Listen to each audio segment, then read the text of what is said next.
la pupila asombrada que descubre cómo apunta. Soy todo lo que se junta para vivir y soñar. Una mirada lo dice todo. Dame un pedazo. Llévame en brazos que otra vez necesito sentirme en paz. Patria sagrada, ansias del alba. No te olvides que andamos muy mal sin ti. Con estos versos emprendemos la aventura espiritual de hoy que llevas por santo y seña, la pupila asombrada, aquí donde siempre eres, tú lo sabes.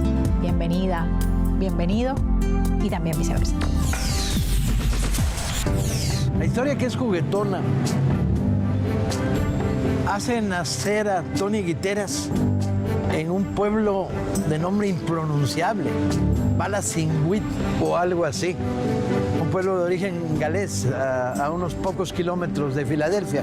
Guiteras es hijo de un ingeniero y profesor de lengua romances cubano, casado con una irlandesa, María Teresa, que viene de una familia de republicanos irlandeses.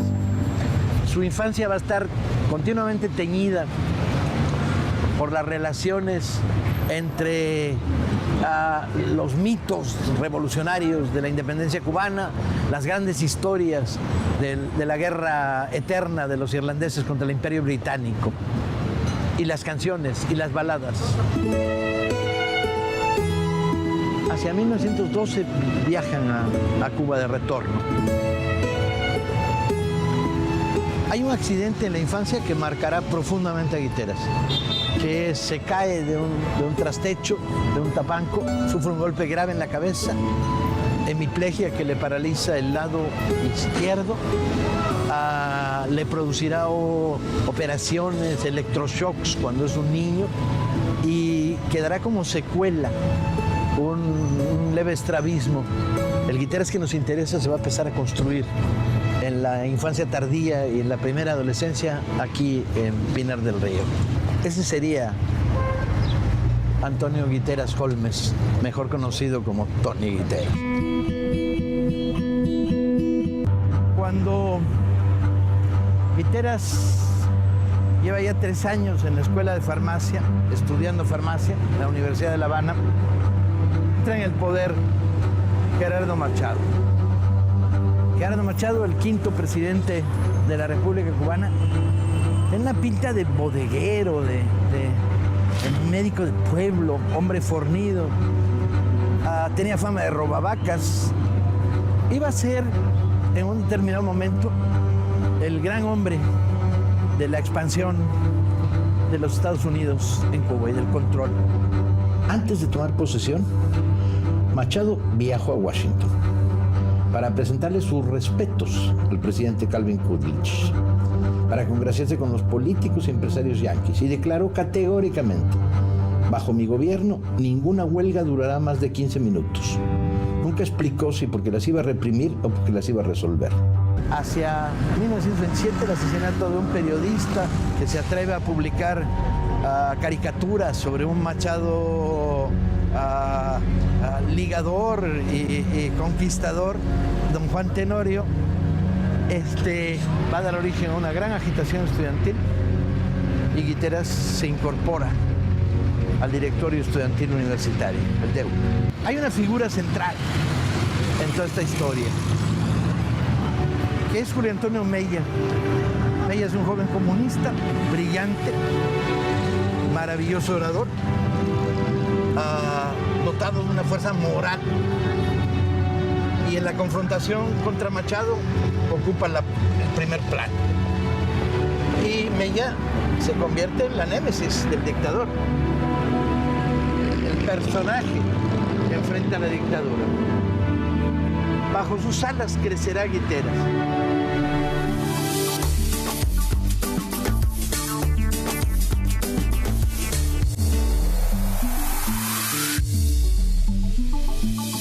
Mi primer compañero de la noche, Omar Baliño. Bienvenido, Omar.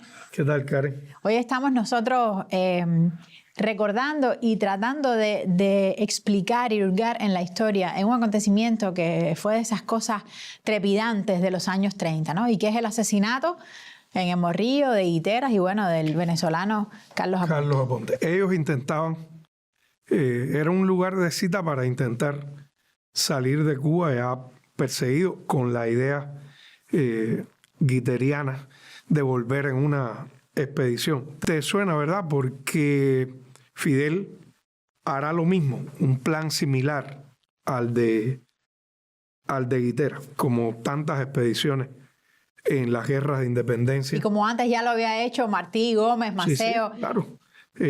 Alimentaba sobre todo en hombres e insumos de guerra por muchísimas expediciones a lo largo de toda la costa cubana. Ellos están allí para salir, pero una delación, una chivatería, un chivatazo, dicho en cubano, hace que el ejército acuda, los cerque y los mate, aunque ellos mueren en combate disparando ambos, Tony Guitera y Carlos Aponte. Quiero detenerme un poquito en Aponte porque siempre es solo la compañía de Guitera en el Morrillo y es un hombre que en los 35 años que duró se hizo un itinerario enorme por toda América Latina, siempre en combate.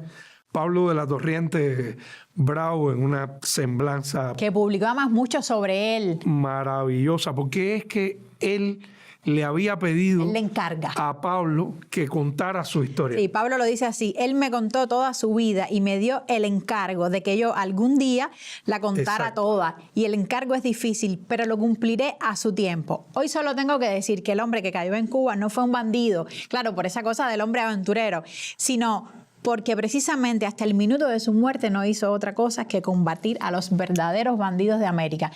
Haciendo referencia a que, Omar, eso de a los verdaderos bandidos de América en otros lugares. Sí, bueno, del porque continente. Pablo está escribiendo, creo, en ese momento desde Estados Unidos. Sí, está fechado en Nueva York. Claro, Sí. entonces lo dice por eso, porque claro, es siempre lo mismo que pasa hoy. Y porque Aponte ha estado también en esa otra revolución, en ese otro combate allá con Sandino, Claro. que es algo que... Cuando no son de ellos, son bandidos. Aponte llega al lado de Sandino después que se une como un combatiente más, porque su arrojo, su valentía eran enormes. Pablo dice ahí que de verdad es una de las pocas veces que él puede decir que alguien tiene un león, un corazón habitado por un león, que ese era Carlos Aponte, de bravo que era. Y sus dos experiencias más significativas son la cubana y la nicaragüense, y bueno, en buena medida también en Venezuela, pero está en varios países siempre implicado en la lucha. Aquí había venido ya, no en ese momento, a principios de los 20, expulsado de Venezuela, y ahí traba amistad con aquella generación maravillosa que había nacido básicamente con el siglo XX, Villena, Mella, y se implica con Cuba. Estará en distintos países, como dije, va a Nicaragua y vuelve a venir para acá hasta morir en el Morrillo. Un hombre guapo, como lo tituló Paco Ignacio Taibo a Tony Guitera, y que ya lo ves descrito por Pablo de la Torriente. Que fue otro guapo más. Otro guapo y otro bravo. Esto es. Así que estamos hablando de ahí de una dimensión de gente de la mayor importancia en nuestra historia. También, como refería al principio, esas ideas guiterianas de la lucha en Cuba fueron retomadas por Fidel en los 50 para el curso final de la revolución. Gracias, Omar. Vamos entonces con los nuestros, que son ellos. En noviembre de 29, con elecciones relativamente fraudulentas, Machado, único candidato, reelegido obviamente por 6 años más, el movimiento estudiantil en repliegue. ¿Sí? Y Julio Antonio Mella asesinado el 10 de enero del 29 por una conspiración montada con pistoleros que había enviado el dictador. 1931 y el inicio del 33, Tony Guiteras se vio involucrado en todo tipo de intentos y experiencias insurreccionales contra el gobierno de Machado. Pero lo hizo desde los territorios donde estaba viviendo, trabajando para sacar el pan como viajante farmacéutico, recorriendo el oriente de la isla y desconectado de La Habana. Era 4 meses en 1931 en las cárceles de Santiago de Cuba. Aprovecha el tiempo para leer todo lo que encuentra, pero sobre todo textos sobre constituciones y material sobre la Revolución Rusa. Salió, organizó la Unión Revolucionaria, empezó a recuperar en las provincias de Oriente militantes sueltos, inventó un sistema para reventar cajas de fuertes, participó en robos, fue creando una lenta red. Quizá lo interesante es el programa inicial, ¿no?, que tiene desde Oriente. Lucha armada contra la dictadura, gobierno provisional, juicio a todos los asesinos de Machado, convención constituyente, reconocimiento del Partido Comunista, derecho de sindicación, derecho de huelga, control de préstamos, hipotecas, autonomía del Poder Judicial, reparto de tierras indigentes. Es un programa salario mínimo, jornada máxima, un programa con fuertes contenidos sociales. Está dispuesto a vincularse a cualquiera que quiera tirar la dictadura a tiros, pero está fuera del centro político. La gran cocina se está dando en La Habana, se está dando en varios sectores simultáneamente. El 7 de diciembre del 31, Machado decreta una amnistía en un intento para suavizar las tensiones con la oposición conservadora. Pero las tensiones principales no están ahí. Están entre los grupos armados del movimiento estudiantil que han tomado las noches de La Habana confrontándose a los gángsters de la policía machadista. Las noches habaneras se volvieron tierra de nadie. Los grupos de origen estudiantil armados respondieron a los asesinatos políticos del gobierno de Machado, a las detenciones masivas, a las torturas. Y el gobierno de Machado respondió en una espiral. A cada acto, una respuesta. Los muchachos detenidos, torturados, tirados a mitad de la calle, adolescentes casi. Corrió sangre en abundancia. Y la dictadura mostraba además sus colmillos, ilegalidad absoluta, a rematar del tiro en la cabeza al muchacho tirado en la calle, torturas brutales a los detenidos, simplemente para mostrar a través de su poder, ¿no?, cómo generar el miedo masivamente. Los que estaban muriendo todos los días eran los hijos de las clases medias y de la burguesía habanera. Eran los jovencitos estudiantes, ¿no?, desesperados. Y además con un refuerzo interminable, por cada uno que caía aparecían 10 más. En mayo del 33 llega a La Habana Benjamin Somerwells, nombrado embajador plenipotenciario por el gobierno norteamericano. Viene a resolver el problema. Viene a sacar a Machado sin que se note demasiado, conservando un gobierno afín a los intereses norteamericanos. Desde aquí empezaría a dirigir la inmensa conspiración y las relaciones con todos los grupos de la derecha y la ultraderecha que se habían generado a partir del proceso de la revolución. El rumor de que Machado ha caído lanza a la calle a miles de gentes y la respuesta policíaca es brutal. Salen ametralladora en mano disparando contra el que se le ponga enfrente. La huelga no cede, a pesar de que Machado negocia con el Partido Comunista el reconocimiento de la central obrera y probablemente la salida de los presos. Y va avanzando lentamente hacia la generalización de un movimiento de tipo nacional para tirar a Machado.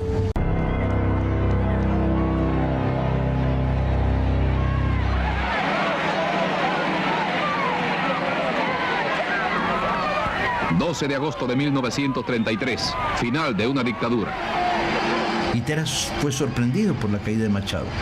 En el momento de producirse la huida del dictador, Tony y sus hombres avanzaron hacia Bayamo, de ahí saldría hacia Holguín, ya en medio del júbilo popular, y llegaría a Santiago el día 13. Tony viene con atuendo guerrillero. En Palacio hay una gran multitud. Le propone que asuma el gobierno provisional de la provincia. Tony se niega. Yo no acepto la mediación que se está produciendo en esos momentos en La Habana, buscando la salida de un gobierno favorable a los norteamericanos. No, la que yo busco es el centro de recreación, donde se hace el levantamiento de los sargentos. Eso es allá en el 33. En el barrio de los sargentos.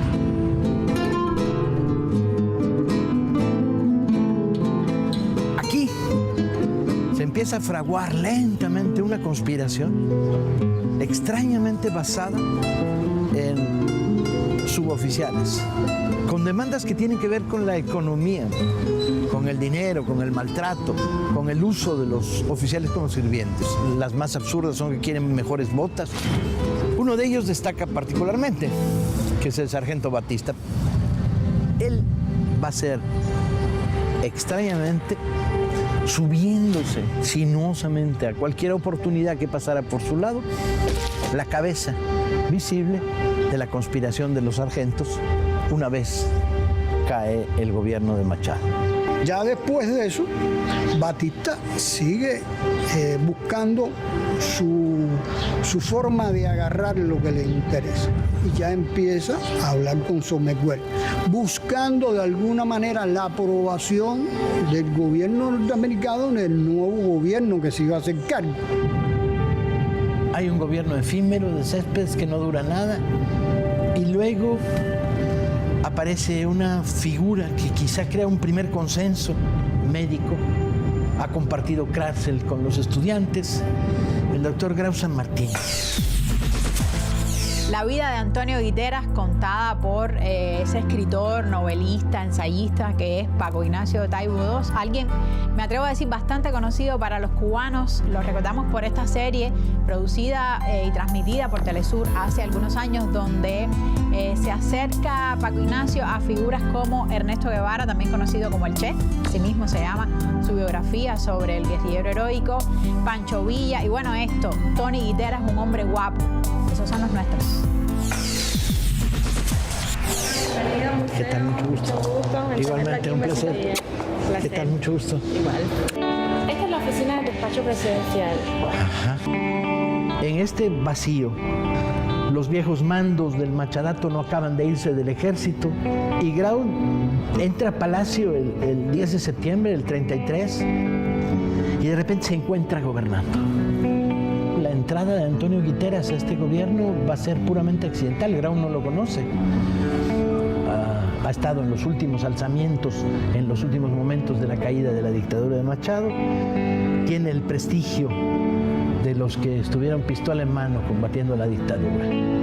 Y es un contrapeso para el ABC, ¿no? Entonces lo buscan, lo encuentran y se lo traen para acá. Y de repente se va a construir este breve gobierno que será llamado el gobierno de los 100 días. Él tenía 26 años. Entonces le dio el papel más importante dentro del gobierno. Después del presidente Grau, el Ministerio de Gobernación era de verdad el poder. Son las 12 de la mañana, un sol que castiga como este, ¿no? Grau entra, llega a la escalinata. Desde aquí, Grau se dirige a la población. ¿Qué les promete? Todas las versiones que he leído del discurso no les promete nada.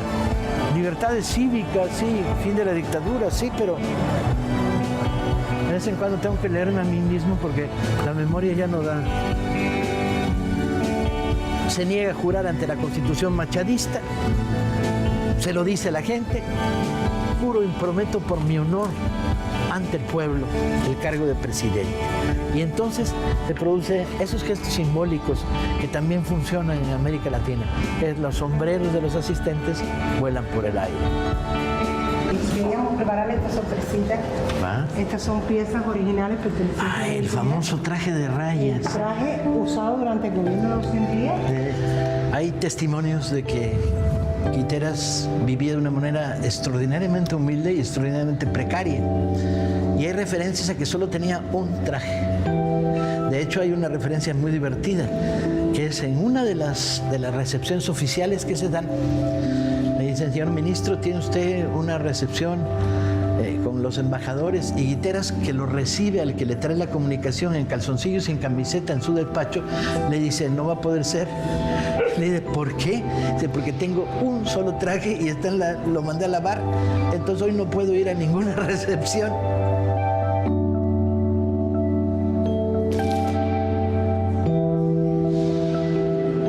El traje de Guiteras. Coño, el traje de Guiteras. Híjole, qué bien. Muchas gracias, compañeras.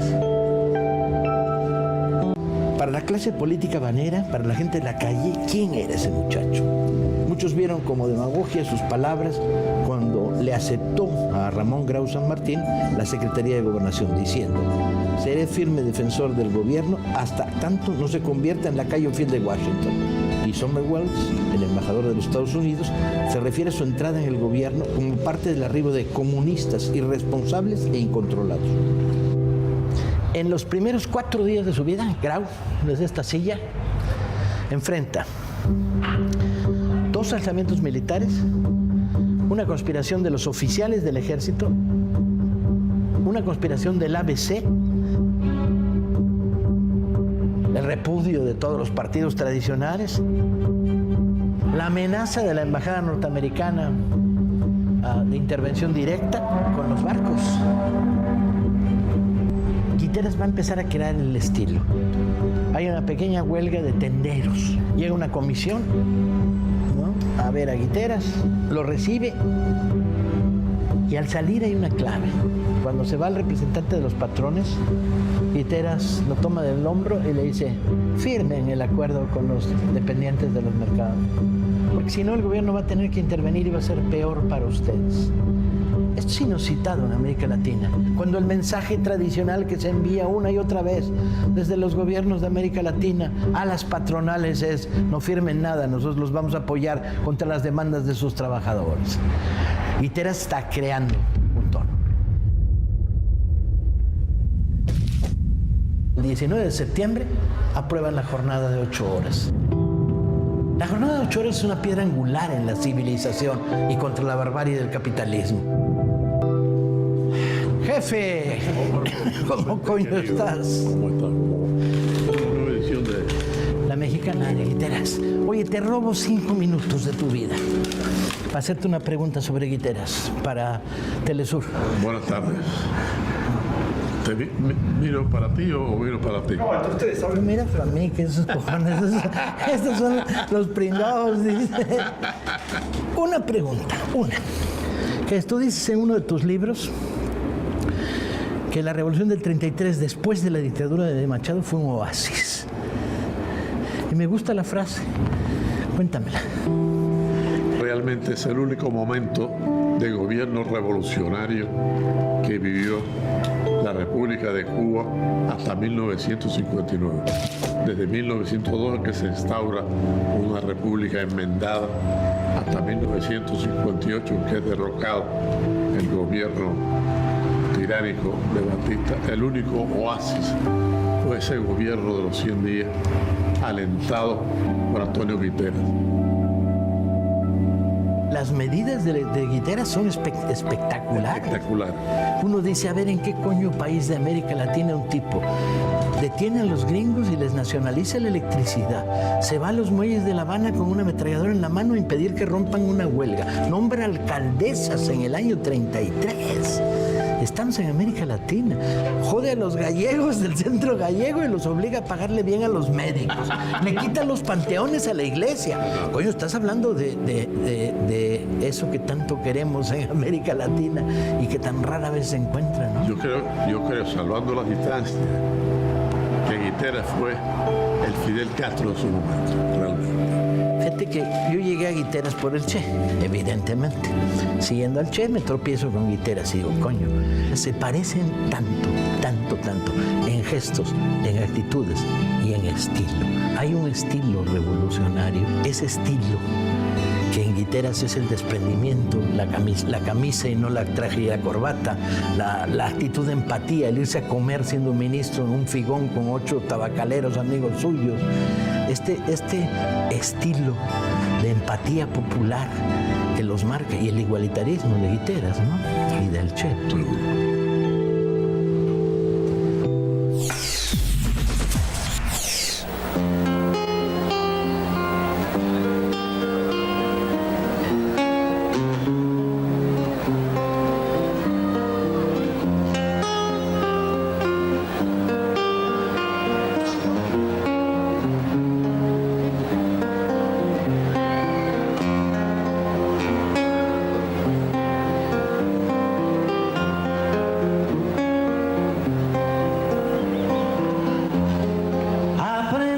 A quererte desde la histórica altura, donde el sol de tu bravura le puso cerco a la muerte. Aquí se queda la clara, la entrañable transparencia de tu querida presencia.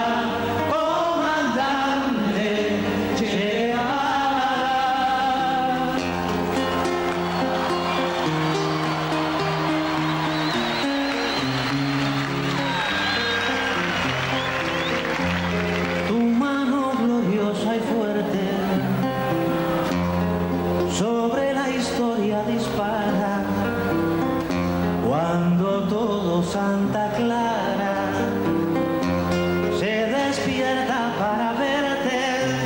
Aquí se queda la clara, la entrañable transparencia de tu querida presencia, comandante Che Guevara.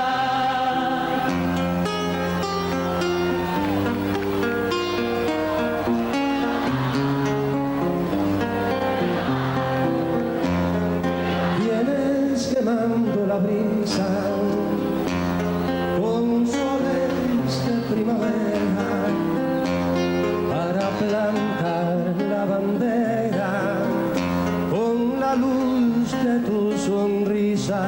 Aquí se queda la clara, la entrañable transparencia de tu querida presencia, comandante Che Guevara.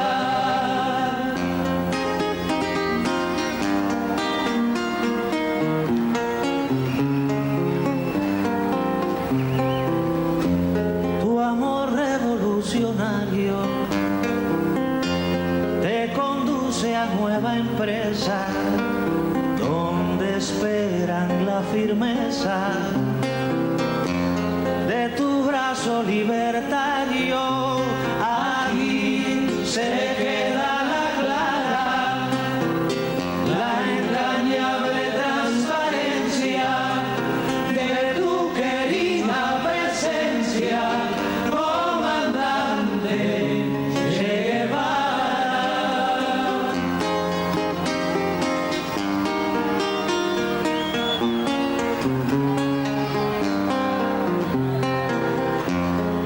Seguiremos adelante,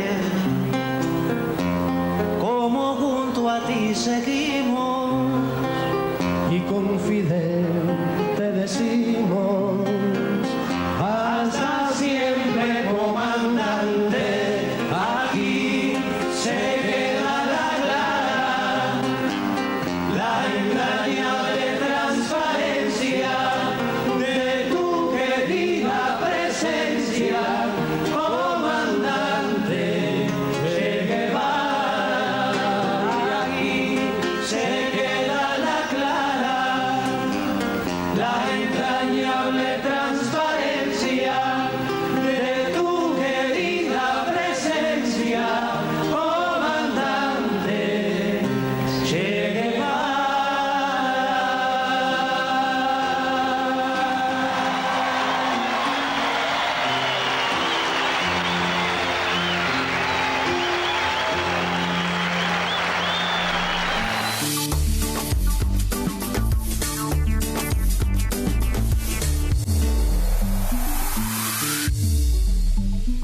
Hasta siempre, comandante. Fide, bienvenido. Y además, en este contexto Tremendo. donde están cantando Ese en la Silvio, universidad. Vicente. Ese fue el concierto en el Festival Mundial de la Juventud y los estudiantes del año 97. Cantaron varios trovadores. Recuerdo Santiaguito, Amado, Urizara. Y que hacen esta versión de Hasta Siempre, que es la canción de Carlos Puebla, bueno, la canción mundialmente conocida, y que compuso Carlos Puebla en el año 1965. Incluso yo te diría que, bueno, Che estaba vivo. La hace a raíz de cuando en octubre... Pero ya Fidel ha leído la carta. Acaba de leer Fidel la carta de despedida cuando presenta el Comité Central y se estremece con eso Carlos Puebla y compone la canción. Que, o sea, que no es una canción luctuosa por el Che, sino una canción al guerrillero hermano que está en otras partes que ni siquiera sabía dónde estaba. Ya después supimos que era África y después para el Salto de América. Y que además la grabó, incluso un disco que hizo Casa de las Américas a propósito del primer encuentro internacional de la canción protesta entre el 24 de julio y los primeros días de agosto, que es un evento en el que vinieron más de 50 exponentes de todo el mundo, de todos los continentes, y Carlos Puebla tenía compuesta la canción, la graba en ese disco, y yo te diría que incluso todavía en esa fecha el Che no había caído asesinado después del combate en el Yuro. Y bueno, Carlos Puebla, la versión con Vicente Feliú, de Silvio con Vicente Feliú, un guevariano tremendo. Don Vicente es hermano... Dos guevarianos tremendos. Dos guevarianos tremendos. Porque Silvio también. ambos también. Sí, incluso Silvio es otro de los que ha compuesto muchas hemos hablado canciones varias veces en el programa. al Che, o inspirado en pensamientos y en la ética del Che. Bueno, y vamos ahora a otra pieza, digamos, antológica de la cultura cubana, que es La Mujer Bayamesa de Sindo Garay, compuesta en 1918. O sea que 50 años después de la quema de Bayamo, y que simbolizó de pronto esa efervescencia de aquellos primeros hombres que se alzaron, hombres y mujeres que se alzaron con Carlos Manuel de Céspedes, y de ese primer grito de independencia, cuando llegan los españoles ya con grandes fuerzas que tienen que retirarse de Bayamo, deciden quemarlo. Un gesto doblemente hermoso de parte de las mujeres, porque tienen que sacrificar todos los recuerdos, las casas, y partir con los hijos a la manigua. Y en esto se inspira Sindo Garay. Ahora, lo traigo a colación hoy porque hay una versión que hace Beatriz Márquez y Ángela Alderete en el video, que lo dedica, dice, hay mujeres bayamesas en todas las épocas, y lo dedica a las luchas de los años 30, estas luchas que estamos viendo, y que Guitera es uno de ellos, la mujer cubana, en ese que sería como el segundo cuento de Lucía, ¿no?, de la película Lucía, y que es esa lucha de la mujer contra la dictadura de Machado, y esa revolución que, como diría después de Raúl Rojas, se fue a Bolina. Pero bueno, ese espíritu está ahí, y vamos a escuchar a doña Beatriz Márquez, esa voz tremenda y con un sentimiento que le pone a todo, que es doña Beatriz Márquez, y veremos esa versión, jugando con todo este contexto de las luchas contra la dictadura de Machado. Gracias, Fide. Vamos entonces a ver a la mujer contra todas las dictaduras. El 27 de septiembre del 33, el Partido Comunista trató de organizar una gran demostración de fuerza. El argumento era el regreso de las cenizas de Mella a Cuba. Venían de México y prepararon una gran manifestación para el día 29. Las cenizas iban a traerse aquí al Parque de la Fraternidad, depositadas en una urna. En la mañana los soldados destruyen la base de lo que sería el monumento. Después de eso, empiezan a disparar sobre los civiles. Inclusive un grupo de niños que venían disfrazados de pioneros, o vestidos de pioneros, dispararon desde estos edificios. Los francotiradores en las azoteas de los edificios. Además uniformados, con el uniforme caqui del ejército de la época. No había ningún intento ni siquiera de ocultar. Guiteras se encontraba ante una situación muy dura. El ejército, por otro lado, de su gobierno, de que era ministro de Gobernación, era el que había dirigido la represión. Planteó una fuertísima crítica en el interior del aparato del Estado. Grau se hizo loco. Batista dio las más extrañas explicaciones para decir, y lo dejaron aislado. El ala derecha del gobierno, con esta provocación, imponía una línea al gobierno, la línea anticomunista, sonriéndole a Washington.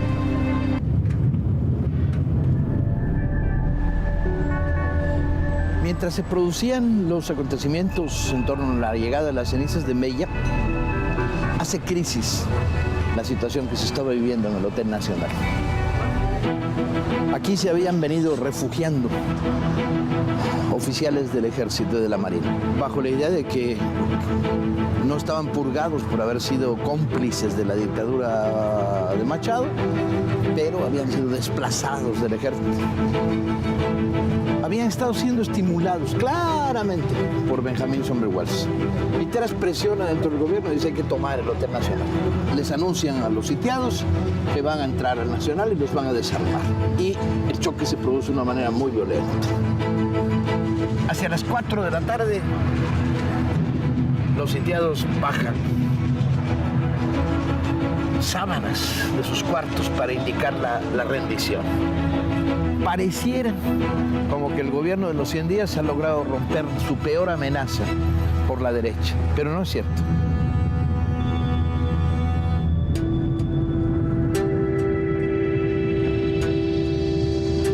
En los últimos días de diciembre cambia el embajador norteamericano.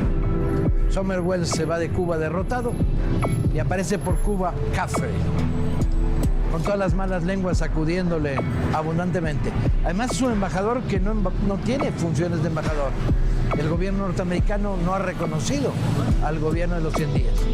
Está en condición de manipulador, promotor de oscuras y extrañas alianzas.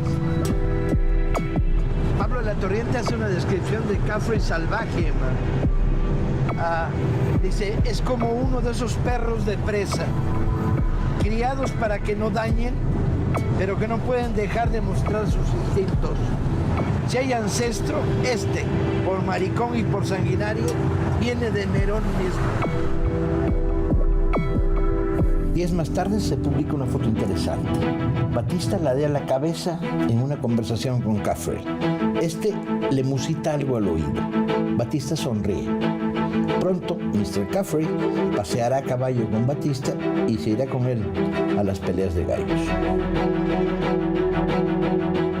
En esos días se producen algunos acontecimientos potentes por parte del gobierno de los 100 días, que es las empresas eléctricas con las que ha habido un largo conflicto por parte de los consumidores pidiendo que se bajen las tarifas, se niegan a aceptar la propuesta sindical de aumento salarial. Y se viene la huelga eléctrica y las empresas no ceden. Y Guiteras, en un acto sorprendente, declara la nacionalización temporal de la industria eléctrica. Esa es la bofetada más grande que se les puede dar a los norteamericanos y es el acto de independencia real, ¿sí?, más potente en la historia de los últimos años en Cuba. Y aquí sucedió. Entre el 15 y el 18 de enero del 34, el órgano revolucionario todavía era tan fuerte que no se pudo dar un golpe militar de así del todo, sino que fue necesario que se discutiera en la Junta Revolucionaria que llamaban de Colombia. Al no ser posible, Guiteras pretendió que sublevara a la Marina de Guerra, que era el lugar donde había hecho mayor trabajo político. Entonces, como esto no salió, él trató de que hubiera una huelga general obrera. Tampoco salió. Porque el partido no quiso. En esos mismos días, 16 y 17, se estaba celebrando el 4º Congreso Obrero en La Habana. Ajá. Pero estaban opuestos totalmente a Guiteras, claro, y al gobierno. Es decir, 2000 y tantos delegados juntos acá, discutiendo sobre la clase obrera, incapaces de ver los intereses fundamentales de la clase obrera, ¿cuáles eran? Claro. En enero de 1934, se produce el golpe interno y Guiteras queda desplazado hacia la salida a un gobierno mucho más conservador, con Mendieta en la dirección y la presencia de Batista como el hombre fuerte y detrás del el nuevo embajador norteamericano Caffrey. En el sector militar, la revolución hecha de abajo arriba ha sido completa.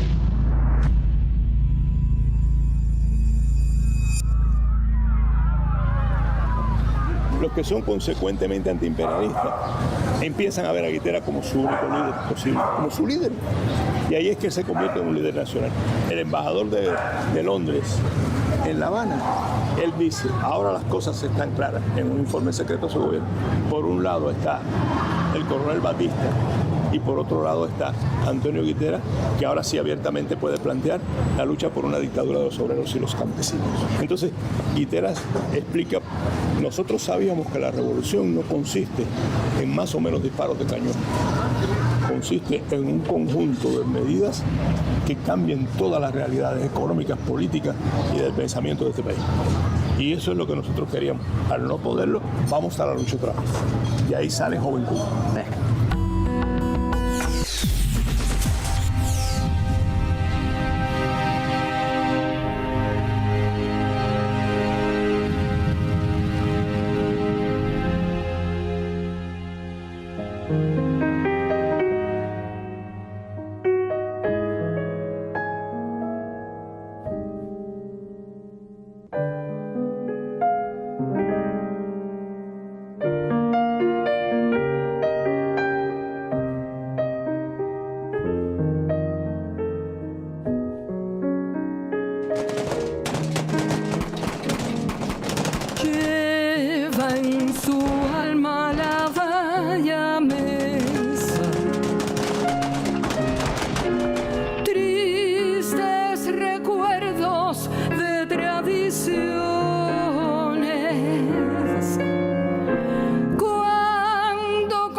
Ese es su lema, su religión.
lo deja, todo lo quema.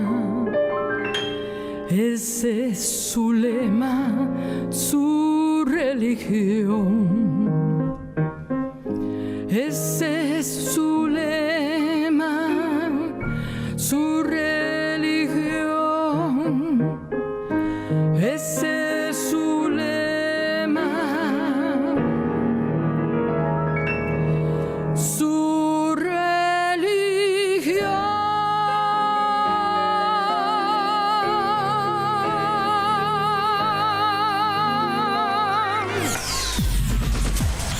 Esta es una conspiración espiritual en la que hemos recordado el valor, el arrojo de hombres como Antonio Guiteras y Carlos Aponte, caídos en el Morrillo hace 90 años. Nos vamos a despedir con un tema de Vicente Feliu versionado por un amplio número de jóvenes músicos, y quisiera que escucháramos la canción pensando en Guiteras y en Aponte, que como mismo dice el poeta, son hombres de los que luchan toda la vida. Con todos ellos te dejamos, con los nuestros. Hasta la semana que viene. Hay un momento en la gran secuela de la Revolución del 33 en el que aparece un personaje absolutamente fascinante, que es Carlos Aponte. El venezolano Carlos Aponte. Por aquella época, un pintor venezolano tenía su estudio en La Habana Vieja, en la calle Mercader número 17, y ahí se reunían todos los revolucionarios latinoamericanos que estaban emigrados de producto de la represión de las dictaduras latinoamericanas. Lo llamaron, ellos mismos lo bautizaron como la Cueva Roja o la Covacha Roja, indistintamente le llamaban así. Allí traban estrecha amistad Aponte con Julio Antonio Mella. Y ese Aponte va a México la primera vez que Mella va a México, claro, y va como escolta de Mella, personalmente. De allí de México sale a Nicaragua. En Nicaragua llega a ser coronel junto con Sandino, y de allí después regresa a Cuba y traba amistad con Guiteras. La casa de la calle Calzada 33, entre J y K, a 2 puertas de la funeraria Ove Rivero, pues fue centro de la última etapa de la lucha revolucionaria antiimperialista de Guiteras y de su organización, y el último refugio que tuvo casi durante 8 meses. Ya las posibilidades de desarrollar un movimiento armado para tirar al gobierno en Cuba se han cerrado. Entonces plantea la expedición a México como la gran perspectiva, organizar un fuerte grupo de invasión armada y iniciar una guerra de guerrillas. O sea, cambia totalmente la estrategia de Joven Cuba.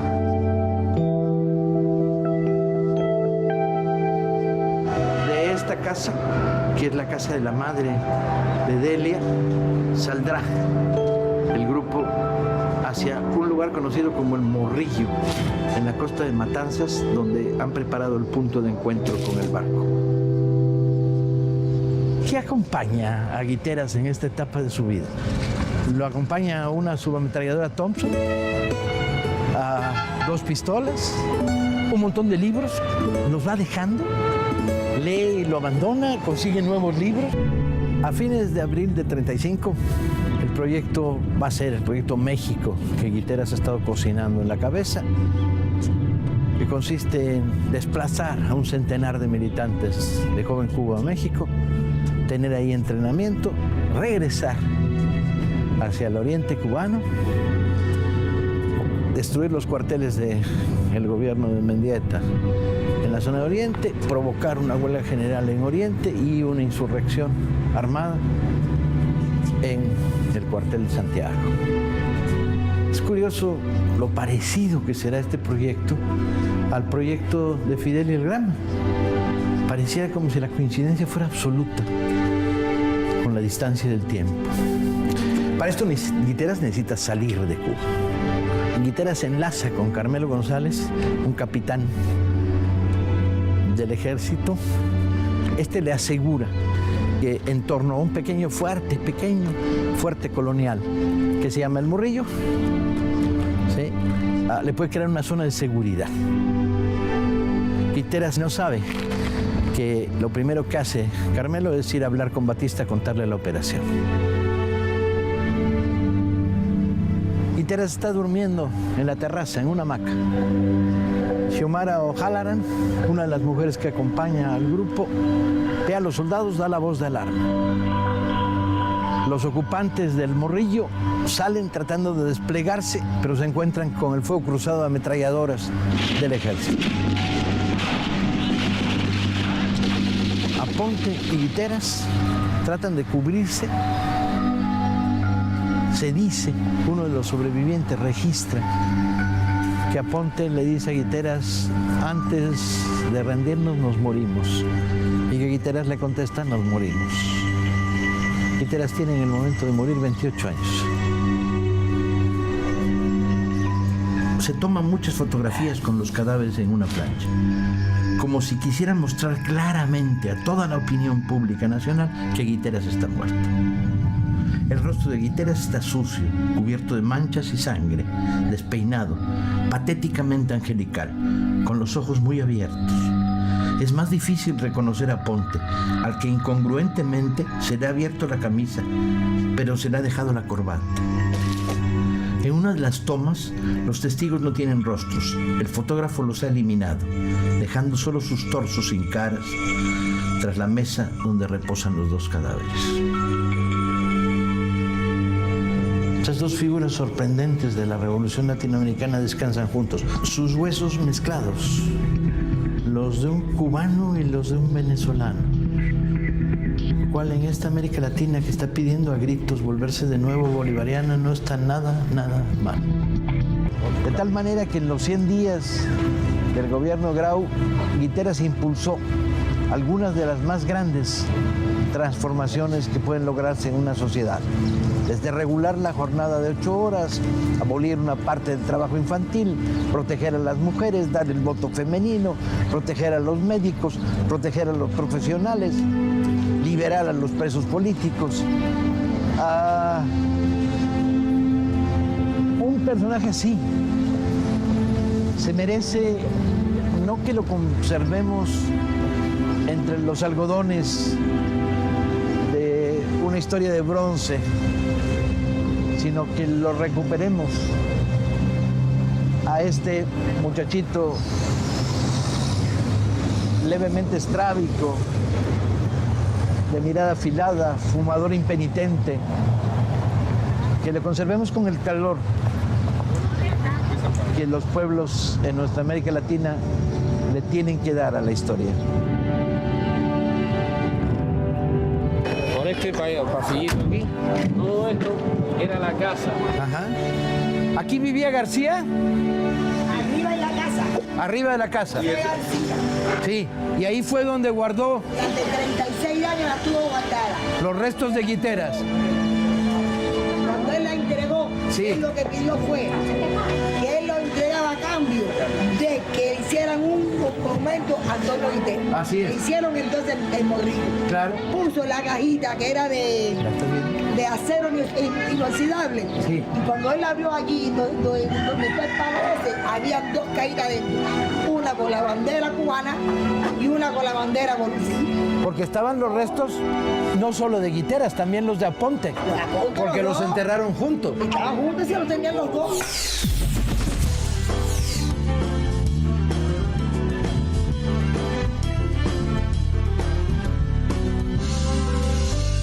Yo soy de todas partes, donde algún día un corazón se levantó. Llevo en la frente una verdad como la luz y en la mirada una barrena a más allá.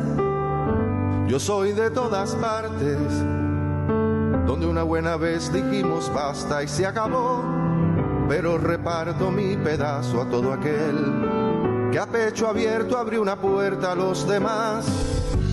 Yo soy de los que vamos rompiendo montecueros en el puño un corazón.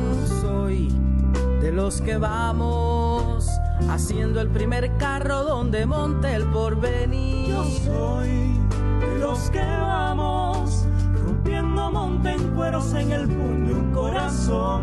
Soy de los que vamos haciendo el primer carro donde monte el porvenir.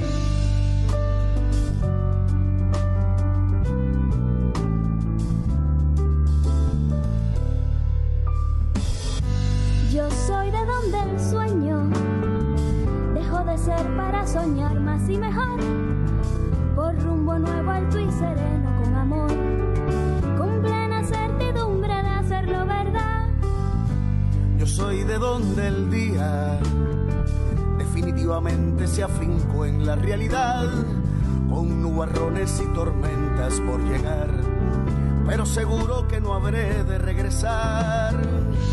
Yo soy de los que vamos rompiendo monte en cueros, en el puño un corazón.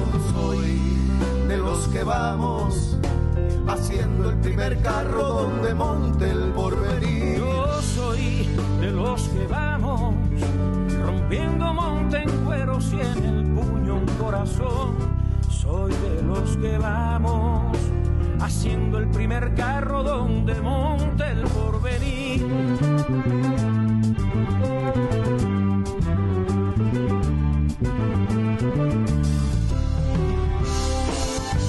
Yo soy de todas partes y hacia todas partes llevo mi canción, porque este canto que nació del batallar ha sido un parto de los que han echado a andar. Yo soy de todas partes, pues todo sitio es bueno para reposar. Y también sé que en mi camino sin final, mientras más queden muchos más lo seguirán. Soy de los que vamos rompiendo monte en cueros en el puño un corazón. Soy de los que vamos haciendo el primer carro donde monte el porvenir. Yo soy de los que vamos rompiendo monte en cueros en el puño un corazón. Soy de los que vamos haciendo el primer carro donde monte el porvenir. Soy ese que no se limita a soñar, de los que no se sientan a esperar, de los que no le da miedo cambiar, dispuesto a vivir, no ignorar, siendo más alas que escribo, me parezco a lo que vivo, cardo mi ortiga cultivo y no mendigo el porvenir que persigo. Que soy para ti Vicente, si un acorde me desgarra, huérfano de una guitarra y de una canción silente, créeme, no estás ausente, siempre el futuro regresa, y desde que la grandeza de tu alma nos desafina, hay una voz vicentina naciendo en la Bayamesa. Vicente, soy el aliento que tu Santiago te diera, y soy más que primavera, tabla sobre un mar violento. La muerte solo es el cuento que no te bajó el telón, porque en la última función de tu mano trovadora, después de un beso de aurora, te convertiste en canción.